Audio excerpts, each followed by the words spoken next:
Quali tonali, Ninotoca Roberto Méndez. A continuación contaré unos poemas del poeta Netzahualcóyotl y de los cantares mexicanos.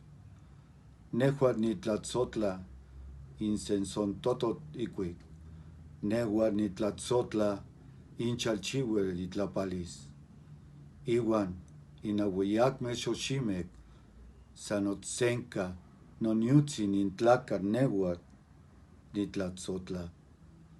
San nican temoc isochicmiquistli, tlalpanasi, yehua ye nican intlapala, quichihuan tonahuac onoquehuaca, choquistli, eguatiu ayahue, yese ye, oncan, nepan, netlatzalo, ilhuicat itic, icuicachoca, ica, iguilonan, kenonamican, ohuanca. Amo el pájaro de 400 voces, su canto.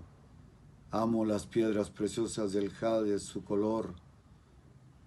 Amo el perfume embriagante de las flores, pero sobre todas las cosas amo a mi hermano el hombre. Solo aquí, abajo, la muerte florida llegó a la tierra